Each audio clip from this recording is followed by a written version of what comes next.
Hello नमस्कार। तारीख आज 25 नवंबर 2024, दिन सोमवार, हिंदी तिथि 10वीं। और चलिए जानते हैं आज की देश और दुनिया की सभी बड़ी काम की और महत्वपूर्ण खबरों को। झारखंड में फिर एक बार हेमंत सोरेन की सरकार। झारखंड में 81 विधानसभा सीटों में से इंडी गठबंधन ने 56 सीटों पर दर्ज की जीत, तो वहीं एनडीए गठबंधन 24 सीटों पर सिमटा। महाराष्ट्र विधानसभा चुनाव में बीजेपी की बड़ी जीत। बीजेपी के गठबंधन महायुति को 288 सीटों में से 229 सीटों पर मिली जीत, तो वहीं कांग्रेस के गठबंधन महाविकास अघाड़ी को केवल 47 सीटों पर ही मिली जीत। महाराष्ट्र के पूर्व मुख्यमंत्री उद्धव ठाकरे ने महाविकास अघाड़ी की हार पर दी प्रतिक्रिया। कहा, विश्वास नहीं हो रहा कि महाराष्ट्र, जिसने कोविड के दौरान परिवार के मुखिया के रूप में मेरी बात सुनी, वह मेरे साथ इस तरह का व्यवहार करेगा। बता दें, उद्धव ठाकरे की शिवसेना 95 सीटों पर चुनाव लड़ी थी, जिसमें से केवल 20 सीट ही जीत पाई। केरल की वायनाड लोकसभा सीट पर हुए उपचुनाव में कांग्रेस प्रत्याशी प्रियंका गांधी वाड्रा ने दर्ज की जीत। तेलंगाना सीएम रेवंत रेड्डी बोले, प्रियंका गांधी का संसद में पदार्पण देश के लिए ऐतिहासिक होगा। महाराष्ट्र विधानसभा चुनाव में मुख्यमंत्री एकनाथ शिंदे के नेतृत्व वाली शिवसेना ने उद्धव ठाकरे की पार्टी शिवसेना को 36 सीटों पर हराया।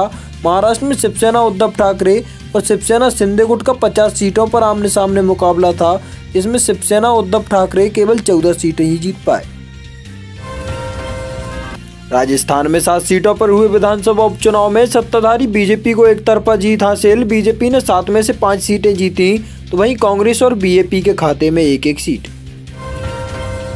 झारखंड में सभी 81 सीटों पर हुए विधानसभा चुनाव में 21 सीट जीतने वाली बीजेपी को सर्वाधिक 33.18% वोट मिले। वोट शेयर के मामले में इसके बाद जेएमएम 23.44%, कांग्रेस को 15.56% और अन्य को 14.11% वोट मिले। अयोध्या में राम मंदिर के निर्माण में अभी तक 800 करोड़ रुपए हुए खर्च। राम मंदिर को पूरा होने में लगभग 1800 करोड़ रुपए होंगे खर्च। भारतीय ऑलराउंडर वेंकटेश अय्यर बने आईपीएल के इतिहास के सबसे महंगे ऑलराउंडर। उनको उनकी पूर्व टीम केकेआर ने 23 करोड़ 75 लाख रुपए में खरीदा। आईपीएल नीलामी के इतिहास में सबसे महंगे स्पिनर बने युजवेंद्र चहल। चहल को पंजाब किंग्स ने 18 करोड़ में खरीदा। कहा, मैंने उम्मीद नहीं की थी मुझ पर इतनी तगड़ी बोली लगेगी। जो पिछले 3 साल में नहीं मिला, वो एक बार में मिल गया।